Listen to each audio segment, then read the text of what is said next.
ओम शांति। 8 अगस्त 2025 बाबा के महावाक्य। मीठे बच्चे, सदा इसी खुशी में रहो कि हमने 84 का चक्कर पूरा किया। अब जाते हैं अपने घर। बाकी थोड़े दिन यह कर्म भोग है। प्रश्न: विकर्माजीत बनने वाले बच्चों को विकर्मों से बचने के लिए किस बात पर बहुत ध्यान देना है? उत्तर: जो सर्व विकर्मों की जड़ देह अभिमान है, उस देह अभिमान में कभी ना आए, यह ध्यान रखना है। इसके लिए बार बार देही अभिमानी बन बाप को याद करना है। अच्छे और बुरे का फल जरूर मिलता है, अंत में विवेक खाता है, लेकिन इस जन्म के पापों के बोझ को हल्का करने के लिए बाप को सच सच सुनाना है। ओम शांति। बड़े ते बड़ी मंजिल है याद की। बहुतों को सिर्फ सुनने का शौक रहता है, ज्ञान को समझना तो बहुत सहज है। 84 के चक्कर को समझना है, स्वदर्शन चक्रधारी बनना है। जास्ती कुछ नहीं है। तुम बच्चे समझते हो हम सब स्वदर्शन चक्रधारी हैं।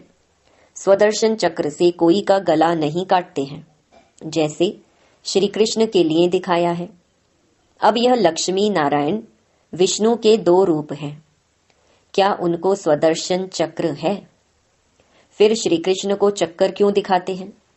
एक मैगजीन निकालते हैं जिसमें श्री कृष्ण के ऐसे बहुत चित्र दिखाते हैं।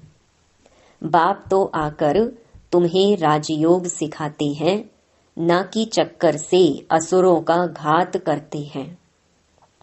असुर उनको कहा जाता जिनका आसुरी स्वभाव है। बाकी मनुष्य तो मनुष्य है ना। ऐसे नहीं स्वदर्शन चक्र से बैठ सबको मारते हैं। भक्ति मार्ग में क्या क्या चित्र बैठ बनाए हैं। रात दिन का फर्क है। तुम बच्चों को इस सृष्टि चक्र और सारे ड्रामा को जानना है, क्योंकि सब एक्टर्स हैं। वह हद के एक्टर्स तो ड्रामा को जानते हैं। यह है बेहद का ड्रामा। इसमें डिटेल में नहीं समझ सकेंगे। वह तो 2 घंटे का ड्रामा होता है। डिटेल में पार्ट जानते हैं। यह तो 84 जन्मों को जानना होता है। बाप ने समझाया है, मैं ब्रह्मा के रथ में प्रवेश करता हूं। ब्रह्मा के भी 84 जन्मों की कहानी चाहिए। मनुष्यों की बुद्धि में यह बातें आ न सके। यह भी नहीं समझते कि 84 लाख जन्म है या 84 जन्म है। बाप कहते हैं, तुम्हारे 84 जन्मों की कहानी सुनाता हूं। 84 लाख जन्म हो तो कितने वर्ष सुनाने में लग जाए। तुम तो सेकंड में जान जाते हो। यह 84 जन्मों की कहानी है। हमने 84 का चक्कर कैसे लगाया है?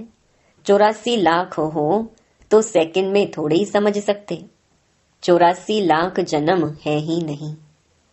तुम बच्चों को भी खुशी होनी चाहिए।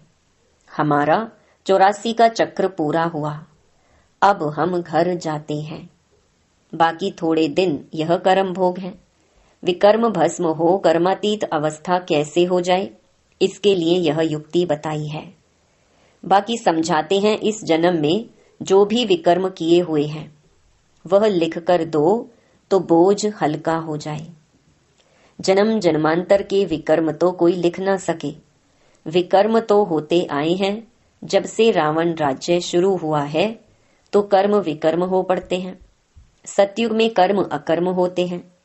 भगवानुवाच, तुमको कर्म अकर्म विकर्म की गति को समझाता हूं। विकर्माजीत का संवत लक्ष्मी नारायण से शुरू होता है। सीढ़ी में बड़ा क्लियर है। शास्त्रों में कोई यह बातें नहीं है। सूर्यवंशी चंद्रवंशी का राज भी तुम बच्चों ने समझा है कि हम ही थे।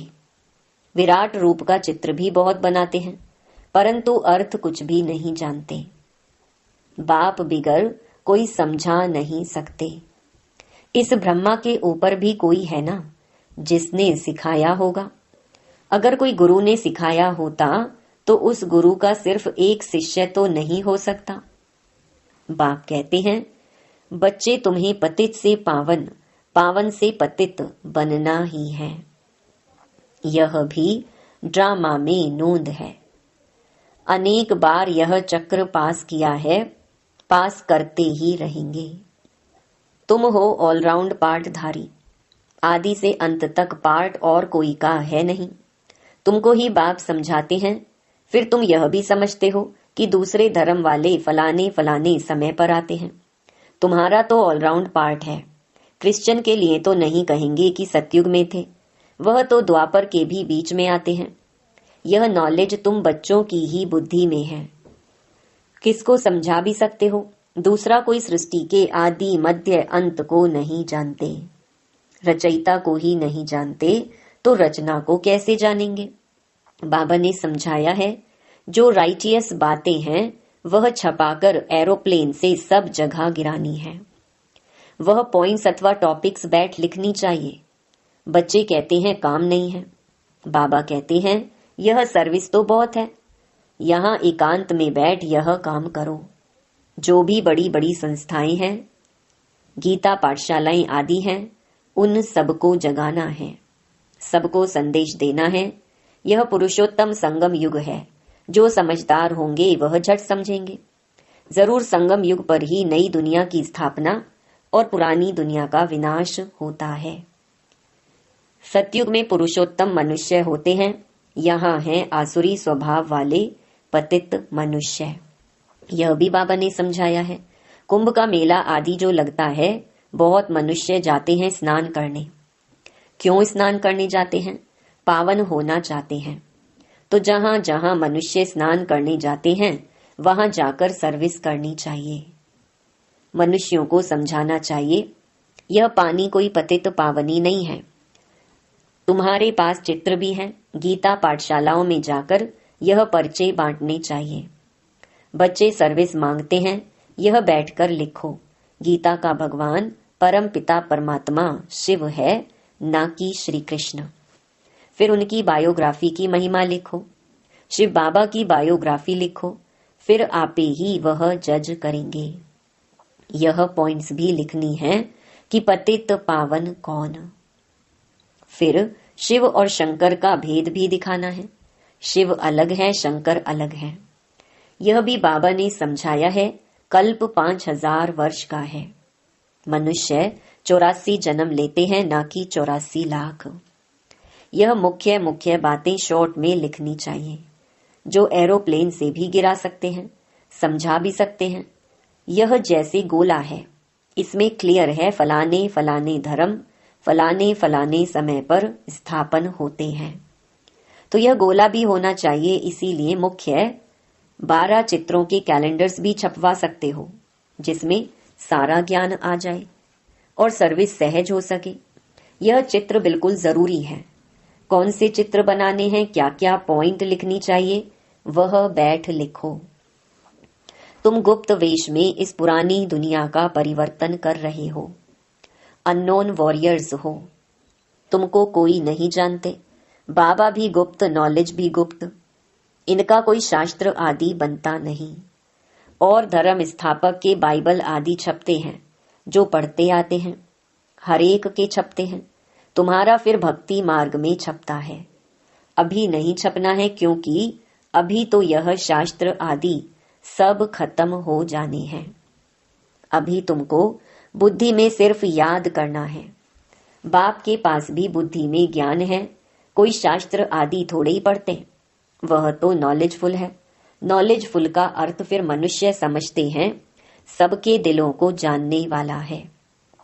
भगवान देखते हैं, तब तो कर्मों का फल देते हैं। बाप कहते हैं यह ड्रामा में नूंद है। ड्रामा में जो विकर्म करते हैं तो उनकी सजा होती जाती है। अच्छे व बुरे कर्मों का फल मिलता है, उसकी लिखत तो कोई है नहीं।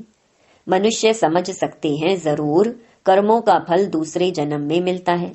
अंत घड़ी विवेक फिर बहुत खाता है। हमने यह पाप किए हैं, यह सब याद आता है। जैसा कर्म वैसा जन्म मिलेगा। अभी तुम विकर्मा जीत बनते हो, तो कोई भी ऐसा विकर्म नहीं करना चाहिए। बड़े ते बड़ा विकर्म है देहे अभिमानी बनना। बाबा बार बार कहते हैं देही अभिमानी बन बाप को याद करो। पवित्र तो रहना ही है, सबसे बड़ा पाप है काम कटारी चलाना। यही आदि मध्य अंत दुख देने वाला है। इसीलिए सन्यासी भी कहते यह काग विष्टा समान सुख है। वहां दुख का नाम नहीं होता, यहाँ दुख ही दुख है। इसीलिए सन्यासियों को वैराग्य आता है, परंतु वह जंगल में चले जाते हैं। उन्हों का है हद का वैराग्य, तुम्हारा है बेहद का वैराग्य। यह दुनिया ही छीछी है। सब कहते हैं बाबा आकर हमारे दुख हर कर सुख दो। बाप ही दुख हरता सुख करता है। तुम बच्चे ही समझते हो कि नई दुनिया में इन देवताओं का राज्य था, वहां किसी भी प्रकार का दुख नहीं था। जब कोई शरीर छोड़ता है तो मनुष्य कहते हैं स्वर्गवासी हुआ, परंतु यह थोड़े ही समझते कि हम नरक में हैं। हम जब मरे तब स्वर्ग में जाएं, परंतु वह भी स्वर्ग में गया व यहाँ नरक में आया, कुछ भी समझते नहीं। तुम बच्चे 3 बाप का राज भी सबको समझा सकते हो। 2 बाप तो सब समझते हैं, लौकिक और पारलौकिक, और यह अलौकिक प्रजापिता ब्रह्मा। फिर है यहाँ संगम युग पर ब्राह्मण भी चाहिए ना। वह ब्राह्मण कोई ब्रह्मा के मुख वंशावली थोड़ी है। जानते हैं ब्रह्मा था, इसीलिए ब्राह्मण देवी देवता नमः कहते हैं। यह नहीं जानते कि किसको कहते हैं, कौन से ब्राह्मण। तुम हो पुरुषोत्तम संगम युगी ब्राह्मण, वह है कलयुगी। यह है पुरुषोत्तम संगम युग, जब तुम मनुष्य से देवता बनते हो। देवी देवता धर्म की स्थापना हो रही है, तो बच्चों को सब पॉइंट्स धारण करनी है और फिर सर्विस करनी है। पूजा करने व श्राद्ध खाने पर ब्राह्मण लोग आते हैं, उनसे भी तुम चिट चैट कर सकते हो, तुमको सच्चा ब्राह्मण बना सकते हैं। अभी भादों का मास आता है, सभी पितरों को खिलाते हैं। वह भी युक्ति से करना चाहिए, नहीं तो कहेंगे कि ब्रह्मा कुमारियों के पास जाकर सब कुछ छोड़ दिया है। ऐसा कुछ नहीं करना है जिसमें नाराज हो। युक्ति से तुम ज्ञान दे सकते हो। जरूर ब्राह्मण लोग आएंगे तब तो ज्ञान देंगे ना। इस मास में तुम ब्राह्मणों की बहुत सर्विस कर सकते हो। तुम ब्राह्मण तो प्रजापिता ब्रह्मा की औलाद हो। बताओ ब्राह्मण धर्म किसने स्थापन किया? तुम उन्हों का भी कल्याण कर सकते हो घर बैठे। जैसे अमरनाथ की यात्रा पर जाते हैं, वे सिर्फ लिखत से इतना नहीं समझेंगे, वहां बैठ समझाना चाहिए। हम तुमको सच्ची अमरनाथ की कथा सुनाई। अमरनाथ तो एक को ही कहा जाता है। अमरनाथ अर्थात जो अमरपुरी स्थापन करे, वह है सतयुग। ऐसे सर्विस करनी पड़े, वहां पैदल जाना पड़ता है। जो अच्छे अच्छे बड़े बड़े आदमी हो उनको जाकर समझाना चाहिए। सन्यासियों को भी तुम ज्ञान दे सकते हो। तुम सारी सृष्टि के कल्याणकारी हो। श्रीमत पर हम विश्व का कल्याण कर रहे हैं, बुद्धि में यह नशा रहना चाहिए। अच्छा, मीठे मीठे सिकिलधे बच्चों प्रति माता पिता बाप दादा का याद प्यार और गुड मॉर्निंग। रूहानी बाप की रूहानी बच्चों को नमस्ते। धारणा के लिए मुख्य सार। पहला, जब एकांत व फुर्सत मिलती है तो ज्ञान की अच्छी अच्छी पॉइंट्स पर विचार सागर मंथन कर लिखना है। सबको संदेश पहुंचाने व सबका कल्याण करने की युक्ति रचनी है। दूसरा, विकर्मों से बचने के लिए देही अभिमानी बन बाप को याद करना है। अभी कोई भी विकर्म नहीं करना है। इस जन्म के किए हुए विकर्म बाप दादा को सच सच सुनाने हैं। वरदान, अटल भावी को जानते हुए भी श्रेष्ठ कार्य को प्रत्यक्ष रूप देने वाले सदा समर्थ भव। नया श्रेष्ठ विश्व बनने की भावी अटल होते हुए भी समर्थ भव के वरदानी बच्चे सिर्फ कर्म और फल के, पुरुषार्थ और प्रारब्ध के, निमित्त और निर्माण के, कर्म फिलॉसफी अनुसार निमित्त बन कार्य करते हैं।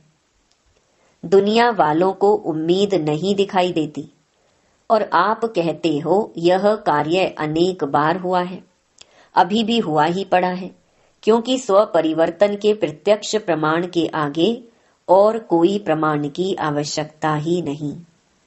साथ साथ परमात्म कार्य सदा सफल है ही। स्लोगन, कहना कम करना ज्यादा, यह श्रेष्ठ लक्ष्य महान बना देगा। अव्यक्त इशारे, सहज योगी बनना है तो परमात्म प्यार के अनुभवी बनो। सेवा में व स्वयं की चढ़ती कला में सफलता का मुख्य आधार है एक बाप से अटूट प्यार। बाप के सिवाय और कुछ दिखाई ना दे। संकल्प में भी बाबा, बोल में भी बाबा, कर्म में भी बाप का साथ। ऐसी लवलीन स्थिति में रह एक शब्द भी बोलेंगे तो वह स्नेह के बोल दूसरी आत्मा को भी स्नेह में बांध देंगे। ऐसी लवलीन आत्मा का एक बाबा शब्द ही जादू मंत्र का काम करेगा। अच्छा, ओम शांति।